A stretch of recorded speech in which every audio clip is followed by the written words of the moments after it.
Healing Hands Health Society presents Dental Webinar Series. We have planned a series dental webinars to keep you abreast of current practice. This series on prosthodontics will be via Zoom, Facebook Live. Presenters are drawn from dental schools in the USA, private practitioners from around the world. To register for future webinars, visit www.hhands.org/dental-training. For future inquiries, contact Facilitator.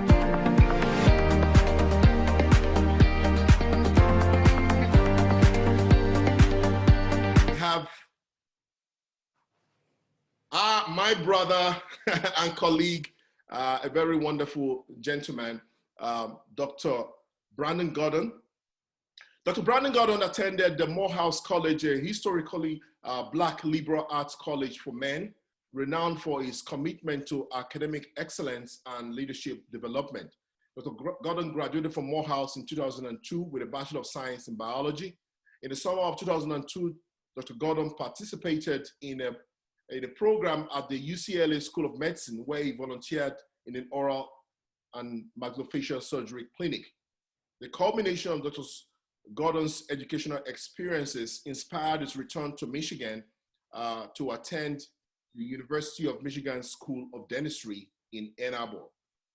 He graduated in 2007 with a Doctor of Dental Surgery degree. He also he's a graduate of the Advanced Prosthodontic Program at the University of Michigan. He was just recently an adjunct clinical professor at the University of Michigan School of Dentistry. Dr. Gordon participates in a wide range of top quality continuing education programs for professionals. In particular, his emphasis is on integrating the most advanced technology and treatment options with a genuine care that allows him to offer a very high level of quality of care to his patients. Dr. Gordon, thank you so much for coming, for accepting to be part of our dental webinar series.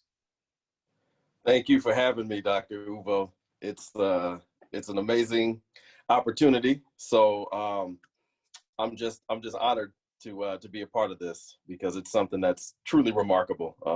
I've never seen anything like this before, so I'm just applauding you for putting all this together. No problem. So welcome. So you take the floor. The floor is yours. I know you are speaking on. When you mentioned you want to do, your approach would be a live demonstration. I'm like, that is what people have been calling for live. It's not so easy to do that. I wonder how you're going to manage, showing the screen, and it needs a lot of, but the floor is yours. Go ahead. Okay. Let me switch my camera here. Okay. Well, anyway, so again, just an awesome honor to be here with everyone today. I'm going to try to keep this, I don't want to say keep it brief, but tackling an issue that's very common that I see in my office, as well as, just going through the residency. And one of the things is just, creating a provisional to kind of help shape tissue after an implant has been placed. A lot of times what I see, especially in the anterior, you get the, especially if there's not enough bone, sometimes, practitioners or implantologists will place a smaller diameter implant, and that leaves you with only a certain amount of sizes for your healing abutments. And also what that kind of creates is just a discrepancy in the gingival zenith. So today I'm going to try to, with this live presentation, just show some tips and tricks on how I create provisionals in the office, and also if I've got enough time to do it on a model like I'm going to do today. So here, so if we're looking at this model here, and Uvoh, I can't get my screen larger.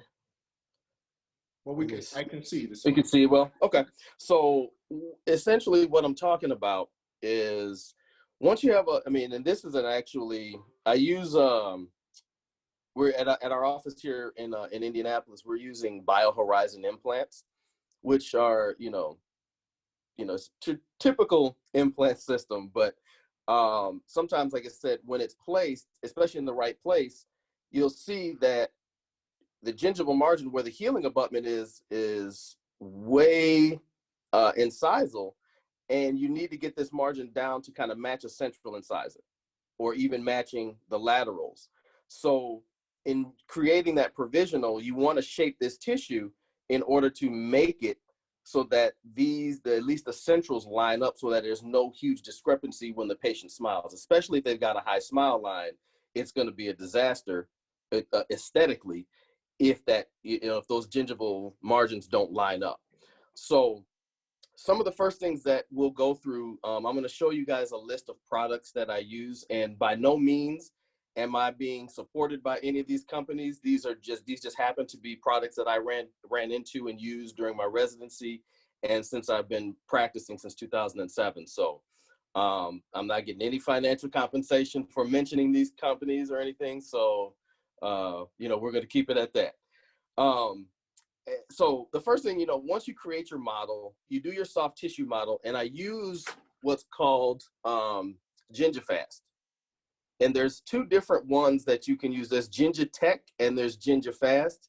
GingiTech, I like. It's a little bit more soft and spongy, but this GingiFast is a little more firm. So it gives you a little bit more resistance in terms of when you're creating something, especially like this provisional. It just gives you a little bit more backing, a little more stability to actually cut into it, to shape and design how you want your provisional to look and how you want the soft tissue to look. So the first things that I will typically look at after, once I get the soft tissue model made, the first thing I'm going to look at is how much space or how much, what's the distance between from my interdental papilla, and how much room am I going to need, or what am I going to need to cut away in order to create a nice emergence profile for this tooth, as well as making sure that I don't push the tissue out way too much in creating a harmony between the two central incisors as well as the lateral incisor. So if I look from this angle, you see you've got, once your healing abutment comes off, it's pretty much, it's pretty much just, like this, just a straight circle. And it gives you no real anatomy. Some healing abutments do give you a little bit of emergence profile, but a lot of times it may not be enough. And this may be one of the areas where, as a restorative doctor, you may want to, if you're not placing your own implants, you may want to have a discussion with your implantologist, either, if it's a periodontist or oral surgeon, in terms of what type of healing abutments they're going to be placing. Because if you can get maybe a larger sized healing abutment that can help push this tissue as it's healing to create a more ideal interdental papilla, that may make your job a little bit easier in terms of creating and making a provisional. So keeping those things in mind, once I get to this point and looking and seeing, okay, how much room do I want to make, and what is the shape of my tooth that I want it to look like? So I usually will use a marker of some sort to figure out, okay, where and how far do I need? I'm sorry, I'm trying to get my hand positioning together too.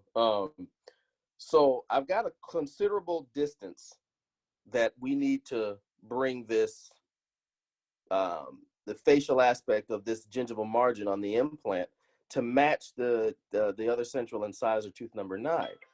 So in doing so, I know you guys have probably heard a lot of the lectures that have been going on. I know you've probably heard a lot about this stuff. Making sure, some of the first things that you look at, not only do you look at the harmony in the gingival zenith, but looking at understanding what type of tissue that you're working with. A lot of times, if you don't have enough keratinized tissue and, you've got a little bit more of that mucosal tissue around your implant, that's going to create an issue in terms of how much movement you're actually going to be able to get and create with your provisional. The more keratinized tissue that you have, the easier it's going to be. But at the same time, I think, I believe it was a lecture that Dr. Jackson gave where, she's talking about how the increments in which you will place your composite restoration in term composite around this area in order to shape the tissue. And typically you don't want to, add more than about 1 millimeter of composite each time. So in doing so, that kind of, if depending on the type of tissue, if you've got more keratinized tissue, it's going to be a little bit more resilient, a little easier to shape that tissue. But if you don't have that, it can lead to some, the exposure of your abutment itself, and over time, some recession, and leading to a negative or less aesthetic outcome for your patient. But that being said, so as I'm looking at this, I want to figure out what kind of shape am I looking for? How much room am I going to need? And the reason I like to do these on a model first, if I can, is because I can, with this, especially with this Gingifast, I can, create a little bit of an outline and remove a lot of this tissue and create my provisional this way. And then each time I usually will wait about, I'll place the provisional in, wait about 2 weeks, and allow, I bring the patient back and keep adding to it. But what this gives me an opportunity to do is, instead of doing this intraorally, I can create a provisional, insert it and deliver it, let it sit for 2 weeks. But while the patient is gone, I can start carving out my next layer of composite that I want to add. So when the patient comes back in, I can just simply remove the provisional from their mouth, put it onto the model that I have, and add my composite to the new area that I've cut out. And that makes it a heck of a lot easier to kind of control how much composite you're adding, but also keeping it ideal where you don't get any negative effects if you try to push the tissue all at one time. Typically you don't want to do that, because if you strangle that tissue for its blood supply, then we all know what happens after that. You're not gonna be happy when that patient comes back. So anyway, so let's keep moving. So the first thing you want to think about, again, looking at your gingival type, if it's, if you got a thick biotype or a thin biotype, that way you can know if you need to use either a titanium or gold abutment, or even a zirconia abutment. I'm not a huge fan of the zirconia abutments so much, but in the right instance, it can be used. So the first thing, okay, so you want to look at, I don't have the opposing model because, I wasn't thinking that far ahead, but the first thing you want to do is looking at the shape of the tooth that you want to use.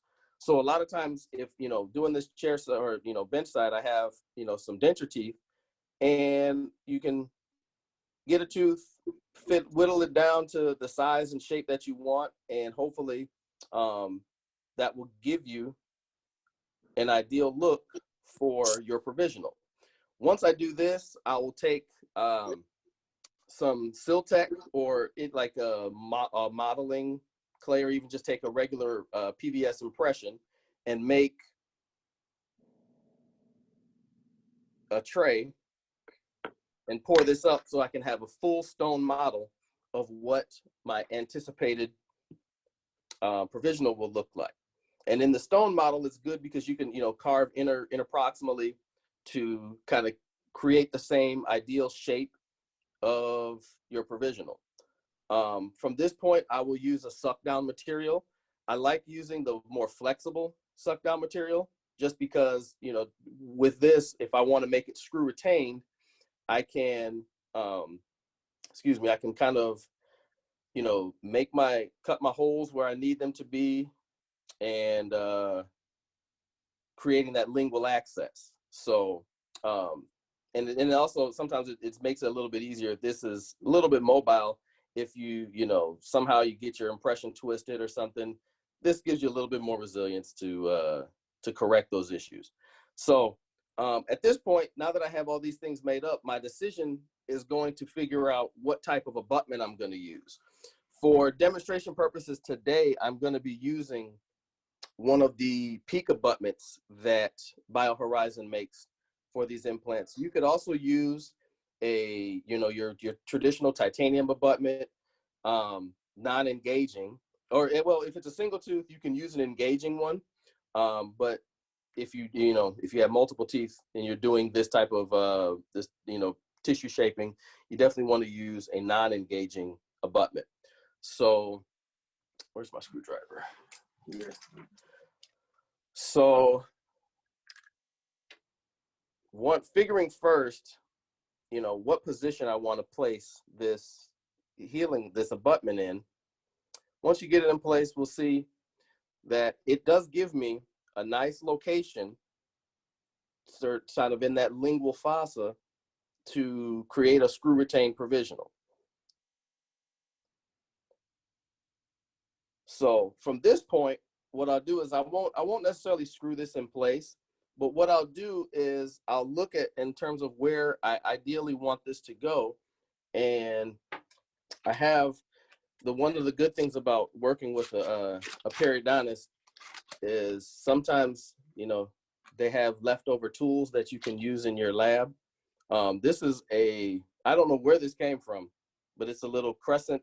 It's called, I guess, a gingival knife or something. But this works extremely well I'm trying to show you guys a picture. It works extremely well in just creating that profile that I want. So as I'm looking here, I have my abutment in place.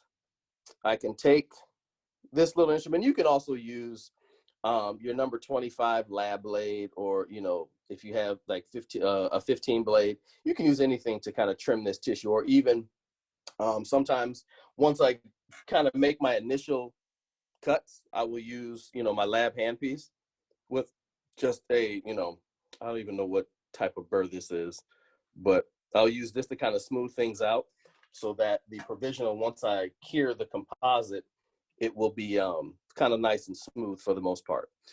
So again, going back, we'll take a look. I kind of ideally want my buccal margin to be about here. And for this demonstration, I am going to take this to the full extent of where I want it to go. But ideally, you would do this in little like millimeter increments. So what I'm going to do is kind of angle this knife in a manner that will kind of mimic the emergence profile that I want from my provisional. And if you can see, as I'm walking this around, I'm not going to go too much into the interproximal yet, because I want to make sure, again, that this profile is right and that I'm able to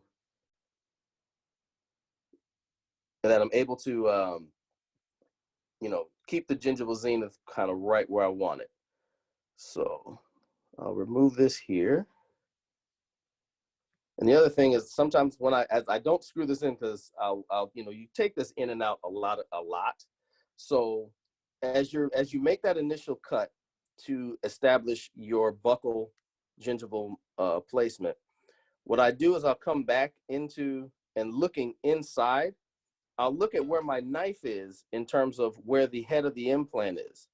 So that way, again, you're creating a proper emergence profile. And as you can, I don't know if you can see this here, but my knife kind of popped through right kind of where I want it to kind of sit. And so from there, I just keep carving until that tissue or this gingival kind of pops off. And this is kind of why I like this, because again, this gingival is a lot stiffer, and it gives you that resilience that you need in making these types of cuts. So as you can see, this buccal margin now, or buccal area, is now somewhat shaped. It's almost kind of right where I want it to be, but it's I still got a little bit more work to do. So now we're going to look interproximally to figure out how much more tissue do I need.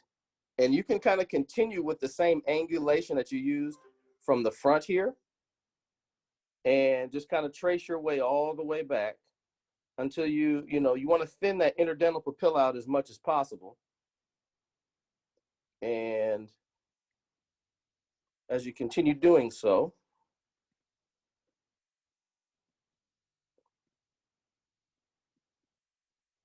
you'll start creating, again, that profile that you really, really want to save and help that papilla. Now,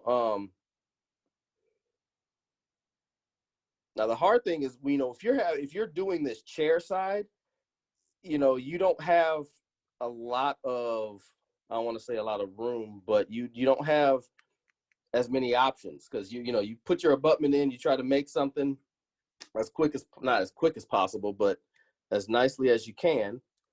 And as long as you got the right abutments, the right everything, you know, you'll get a fairly decent outcome. So I'm trying to get this visually so that you all can see it well enough. So at this point, so we've got a rough outline of where we want our gingival margins. I have not pushed the interproximal to where I want it yet, because I want to come back with my abutment, try this in, and see kind of where we are.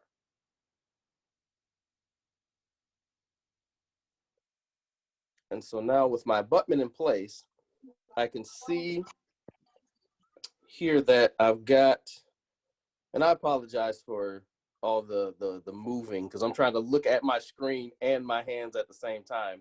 But you can see here that now we have a much, you know, a nicer area to place your composite to kind of start shaping this tissue. And I didn't need to necessarily do too much on the lingual, because where this abutment sits is fairly close to where the lingual margin is on the adjacent central.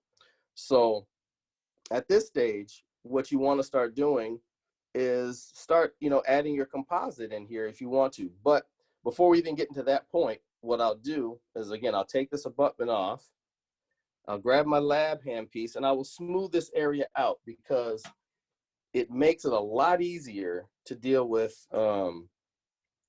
you know, making it smooth and making it look nice as well. So bear with me with the noise here from the handpiece. So very gently, what I'll do is I'll just start smoothing this tissue out. So that creates a lot less work for me in the end. Now, if you're doing this intraorally, like right after the implant has been placed, it's not going to be as easy for this step. And more than likely, it will, you know, it's just going to be a little bit more difficult cleaning this up. But at the same time, so now that we've got this burr going, we can still kind of shape things a little bit more. And keeping in mind, you know, where we want to end up. And again, like I said, for demonstration purposes, I'm taking this all the way to where I want it to actually be. Oops, sorry, I'm off the camera. So again, I said, for demonstration purposes, I am taking this all the way to where I want it to be.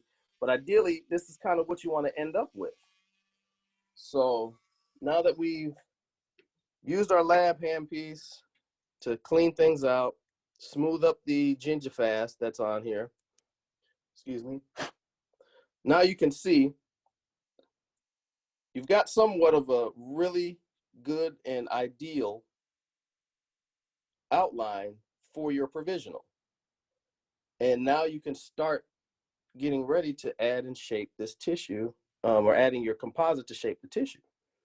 So let me put this in the right spot. Okay.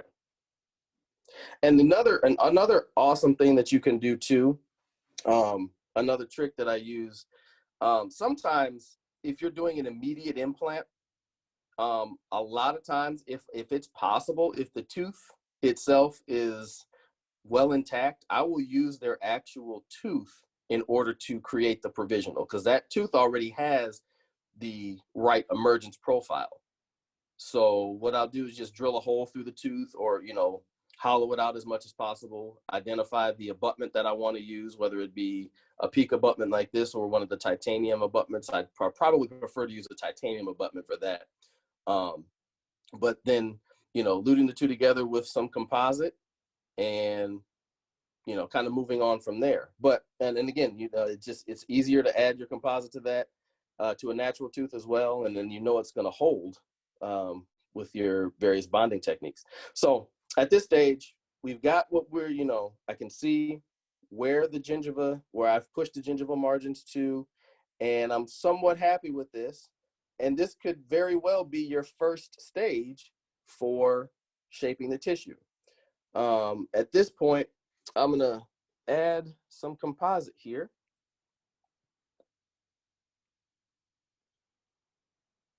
And we'll just go right around. And again, I have not screwed this in place because I want to be able to easily take it on and off. Now, this is just my personal technique. Sometimes, you know, some people will actually want to screw it all the way on and screw it off every single time. I just, you know, prefer to kind of wait a little bit.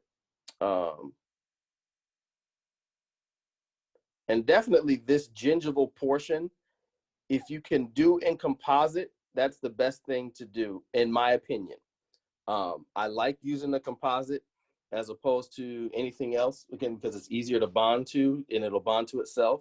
But I also tend to make these using the bisacryl, like Integrity, because composite can bond to that as well. So that just kind of helps in the long-term process.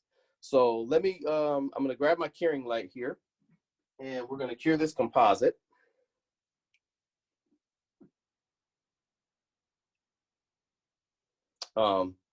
And, you know, sometimes once you get to the final stage of where you are, a really nice and easy trick to do is if you haven't a extra implant analog, what you can do is once you get the tissue shaped the way that you want it, you have your,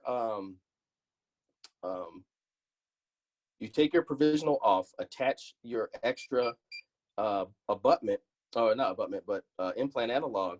And in a small dapping dish or something, you can actually take some blue mousse bite or even, you know, some heavy body PVS material and seat your provisional and your implant analog into that. And that'll capture, again, your emergence profile. So you can send that to the lab so the lab knows exactly where that tissue needs to be pushed out to and what the emergence profile of the crown is that you want. So that's one tip that I encourage folks to kind of use. So now once we've got it cured, you take it out and this is what you have. You've got a nice base for the tissue. And at this point, oh man, I'm sorry, I'm so off the screen. So at this point, you've got a nice base to start shaping that buccal margin or the buccal gingival margin, and you just kind of keep going from here. So again, I'll put this back in place. So you want to, at this point, I like to use a little bit of bonding agent. Just right next to me, I have some OptiBond. So we'll kind of brush this on. And I will coat kind of everything. We'll cure it again.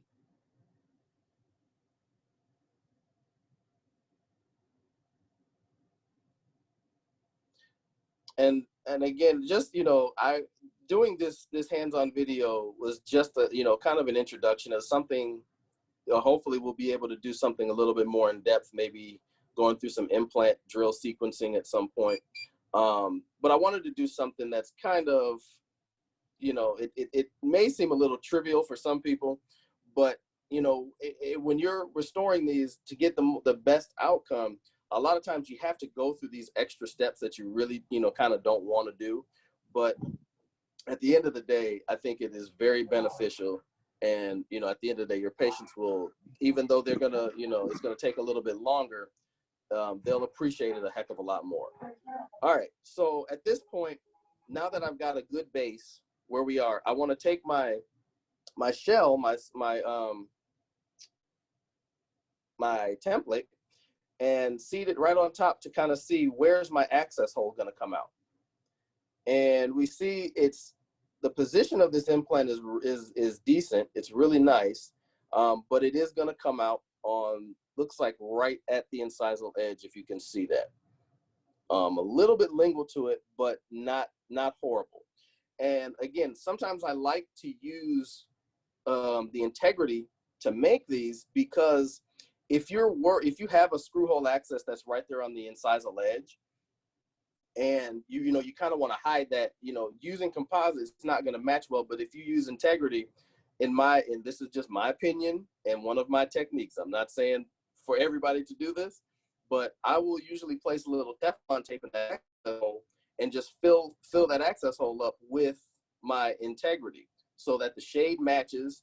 There's no kind of discrepancy, but I'll also will keep my template so I know exactly where that screw hole is in the event that I can't see it anymore. So again, what we want to do as we're looking here, we see exactly where our access hole is. I'm going to punch a little hole right through my template here.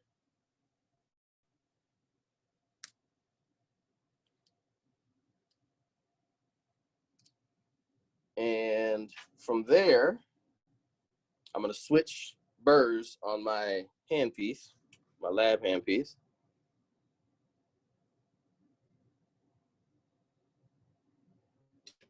This guy right here.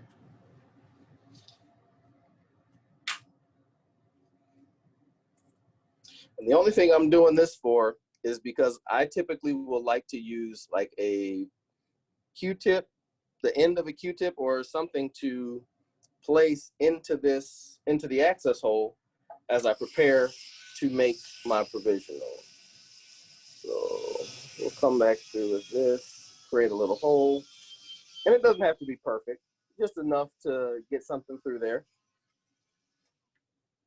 And so now we've got our access hole, which looks like it comes out right where we want it.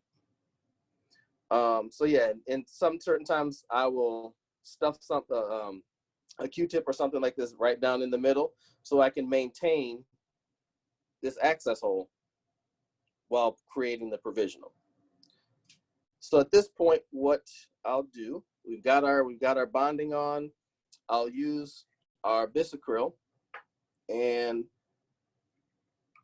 I'm going to take a little piece of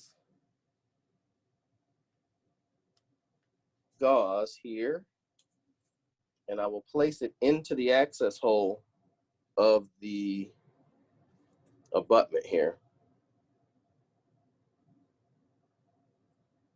And that's to keep any of this bisacryl from running into there.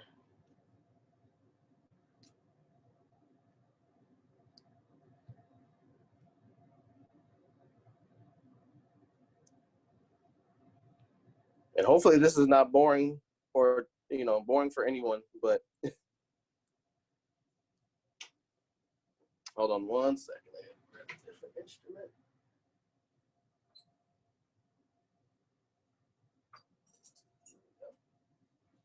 Okay.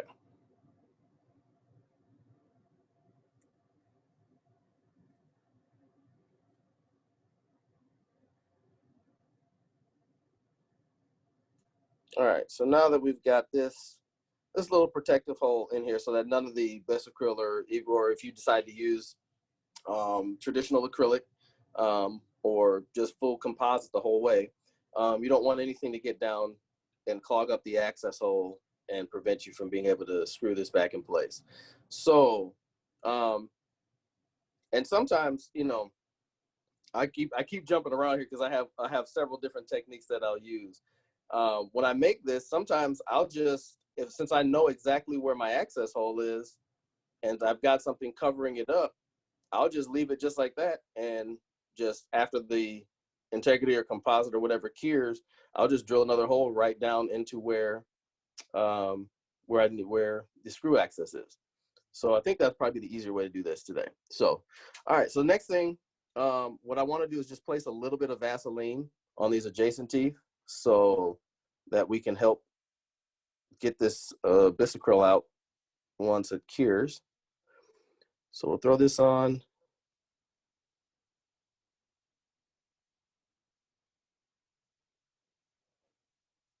And I promise you guys, if we do another live demonstration, my technique will be a lot better in terms of holding this model, looking into the camera, and doing what needs to be done.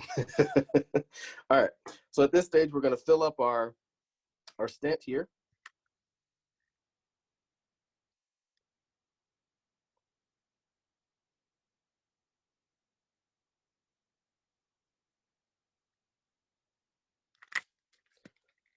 So we've got that.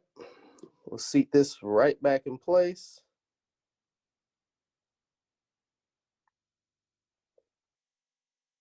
And we'll let it cure up. And see, the good thing here also is that when you have a stone model to work from, when you really accentuate the interproximal areas, it makes it easier for you to get a good shape for your provisional, so that you kind of, you know exactly what it's going to look like, where it's going to be. And just again, it just little things that'll make your life easier. So right now I'm just kind of testing to see if this has started to set up yet, which it has not.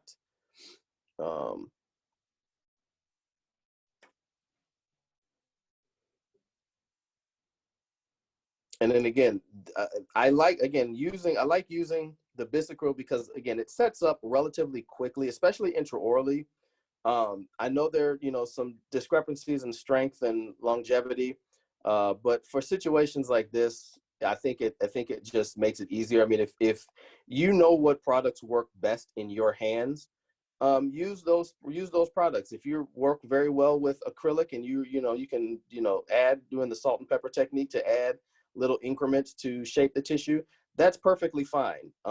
Whatever technique works best for you, use that. But the most important thing again is just making sure that you've got the opportunity to, shaping this tissue right. Using this gingifast and doing it on a model, it makes it a lot easier, so you can kind of just curtail things, because even if you put it in and you wait 2 weeks and you see, hey, this tissue, it hasn't moved enough, you can add more, or hey, it didn't respond the way that I expected it to, I need to, either take some away or whatnot. Doing it on a model first with the gingifast, it makes it so much more predictable, which is kind of what we're all shooting for in terms of everything that we do. We want to make sure things are as predictable as possible. So right now what I'm doing is just kind of punching through the Bisacryl as it's softening up here, or hardening up, and I just kind of punch through to get right to where the screw hole access is. And you want to start lifting this off, and that's another reason why I don't screw it in place. I make sure that the abutment is as apical as it can go, but once it all cures up, it comes out very easily all in one piece. And so now from this, take this guy out.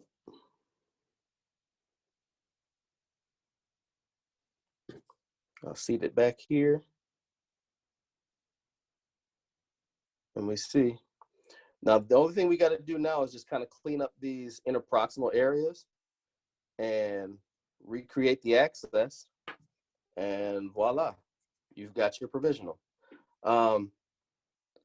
So again, I'll actually continue using this same burr. Oh, you know what? I left one thing out. I apologize. If you guys bear with me for 1 second, I'm gonna go grab a tool that will help immensely with what we're getting ready to do. Hold on for me 1 second.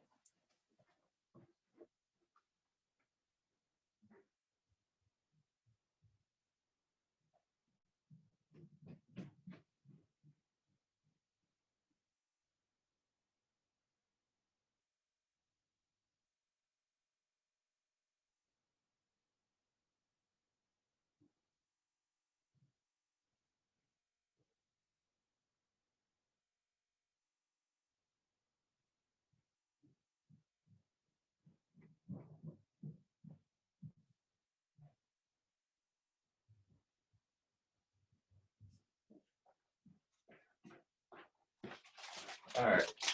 I apologize. So if you ever have, we're working with BioHorizon, they got this nice little tool, and I think they make this for several other implant companies as well. So this guy, sorry, I'm out of breath here. So what it does, it allows you to place your abutment onto here. Now you've got a tool that you can use to finish that gingival surface of your provisional.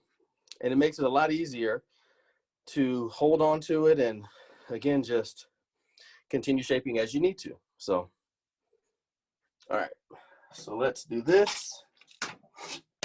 So right now what I'm going to start doing is shaping the interproximal area.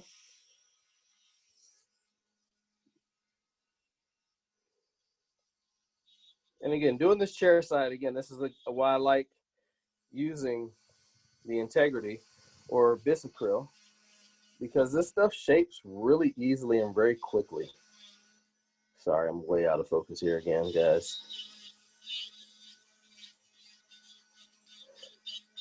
And it doesn't have to be 100% perfect, because again, this is something that you're going to be trying in and out multiple times, and you can shape and add as you wish. So, you know, the careful thing is just, you know, just being careful and following all your anatomy, all of what you're looking for. And these last little areas down here, we'll finish up using a couple different shaping products. I apologize. I am really out of focus here, guys. I'm so used to just doing stuff and not having to worry about a camera being in front of me.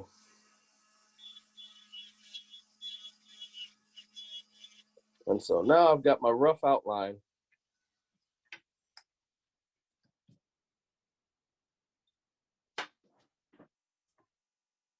Got my rough outline here. Just kind of clean it off because it gets a little chalky. We'll keep trying it back in.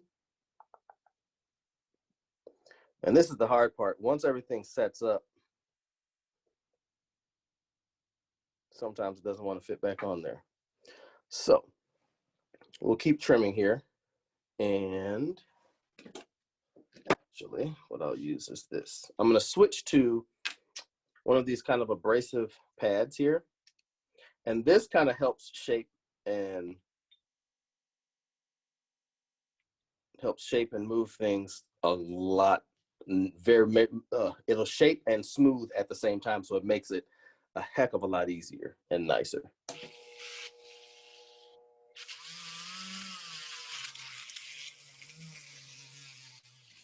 Get this at the right speed. Uh-oh, my handpiece wants to act up on me. I don't think it likes this burr. Why? I'm not sure. Nope.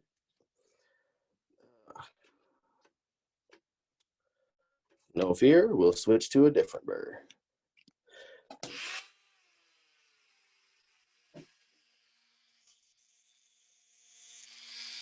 Okay.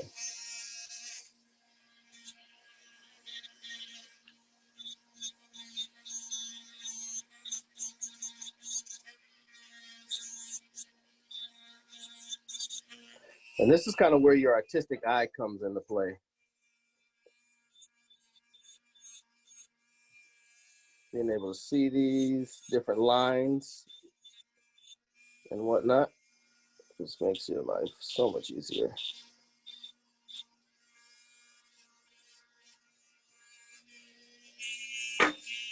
And so now we can try it back in. So now we're very nice. So now it's seating all the way. Again, just a little bit more cleanup in the interproximal area, but at the end of the day, that's not a horrible result initially to start with, especially with shaping that papilla, because you want that papilla to fill in and, you know, not creating any black triangles, which is always our idea. All right, so I'm actually going to not use that the holder, and I'll start to trim and shape this cervical area so that, again, it's nice and smooth.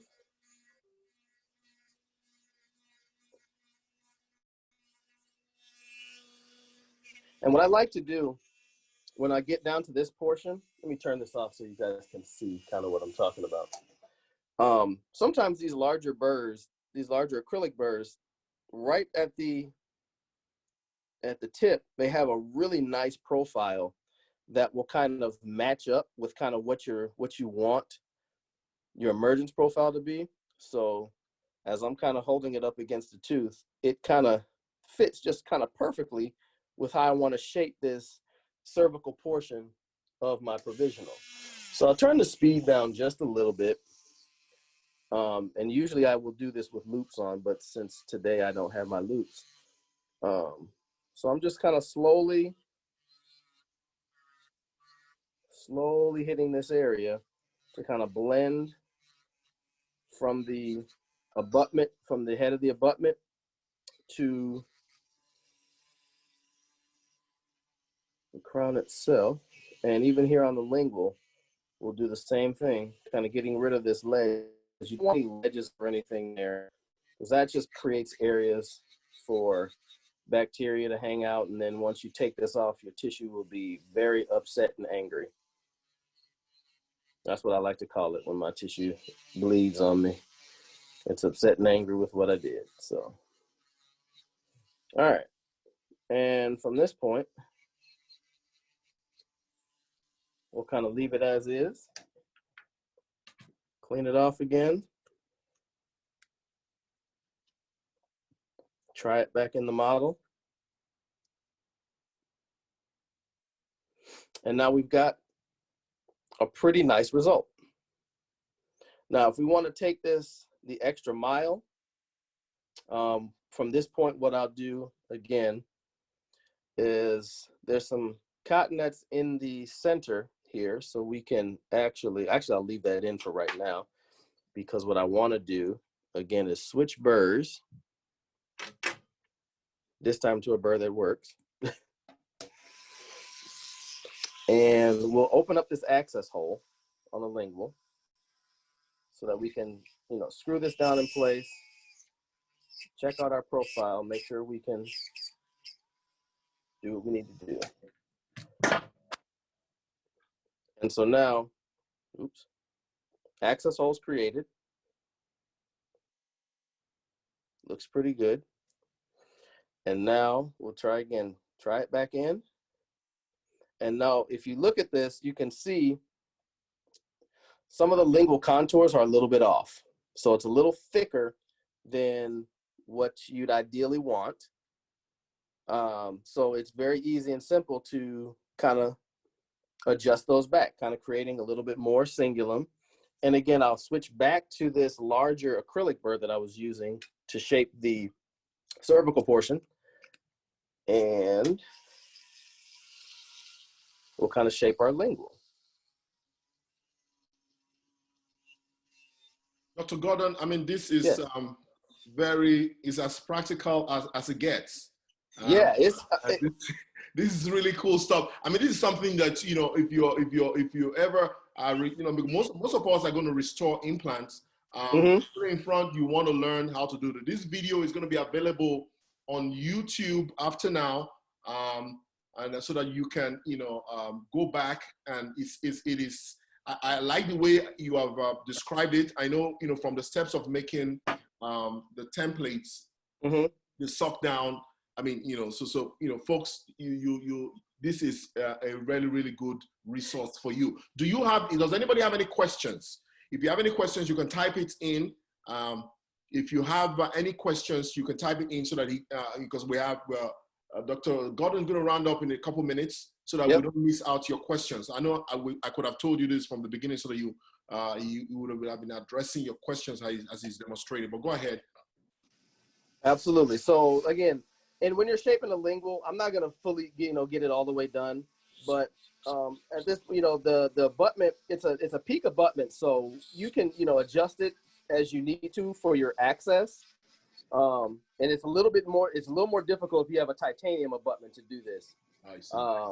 But at the end of the day, it's fairly simple. So now that we've got that kind of where we want it, what I'll do is just take this cotton and push it all the way out.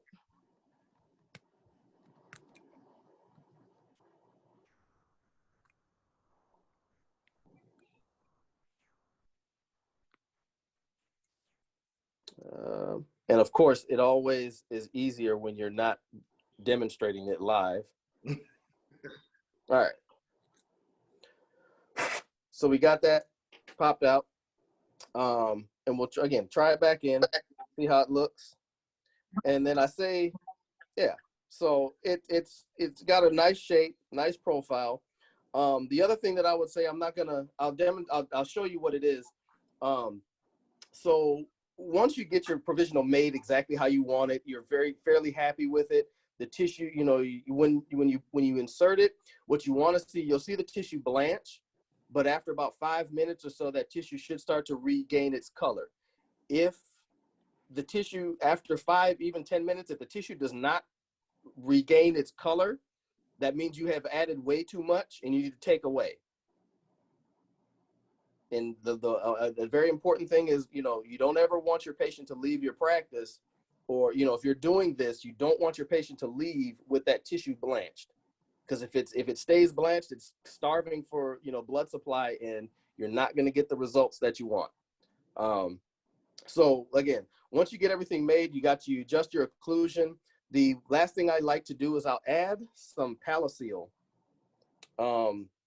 which is just, it's basically, it's like a varnish, so to say. It's like a flowable that has no color in it. So it's just clear, paint it right on top of your provisional, and you'll put it into, let me unplug this here, one of the triad curing ovens. So one of these guys, if you have it, you'll put it in there for about 4 minutes. It takes a long time, but you put it in there for about 4 minutes, and it adds a really nice gloss to your provisional, and it just takes it up to the next level. And, you know, a lot of times patients will have this in and will think this is their actual tooth. Some other things, if you're really creative like I am and you got a lot of time, some other things that I like to use are these Temp Art. There's Light Cure Stain Kit. So what you do, you know, you have all these different colors. So if, you know, somebody has some fluorosis spots on their adjacent teeth, you can kind of add that into your provisional so it kind of blends and matches. Or if they've got, you know, craze lines, or, you know, some brown shading or staining, old composite, something like that, you can really get artistic with what you're doing with this. And, you know, again, the patient can have something that they're comfortable with and something that doesn't necessarily stick out too much. So hopefully, let me turn my camera around here so that you guys can see my face again. Hopefully this was pretty informative. This was, again, the first done a hands-on demonstration like this in my camera, but I did want to keep it light. But again, this is kind of one of the common issues that I run into in private practice, is just, and not even, you know, even I place a lot of implants myself, but when it comes down to the healing abutments, you don't have many choices. Or even if you do, you can actually make a custom healing abutment if you have enough prep time beforehand, where, you know, even pre-surgery, you can, you know, take your impressions and kind of get an idea of the shape that you want, whatever tooth you're replacing with the implant. You can kind of get an ideal, or you know, a shape of what you want. And once the implant's placed, you can make your own custom abutment right then and there, and then, you know, suture your tissue around that, so you kind of have an initial shape from the beginning. And that can, you know, make the restorative process a lot easier for you when you get ready to take your impressions and whatnot. So outside of that, it's a very simple technique. It's kind of one of those things that the more you do, the better that you get at it. And even, again, being artistic, some of the composites that I use, there's some that are gingival shading. So if you've got some discrepancies, or you're seeing that, you know, if you use a titanium abutment and, you know, your biotype is kind of thin and you can see through it, You may be able to add a little bit of that pink composite to kind of mask that a little bit, so your patient has a little bit better aesthetic outcome while they're still in that shaping phase. So again, I hope this was informative and helpful to you guys. If you guys have any questions or anything, please, I'll be happy to answer them. Or if you want to hit me up on Instagram or Facebook, my Instagram handle is Trinity DDS. That's TRINITYDDS. And hit me, give me any questions, comments, concerns, anything, and I'd be happy to go over this more with you. Dr. Gordon, I just want to announce to you, you are now the master instructor of the dental webinar. that is what we have today. We're going to get you some cameras, some tripods. It's going to be a lot easier the next time. We're going to have some implant demonstration. Implant, just making the osteotomy on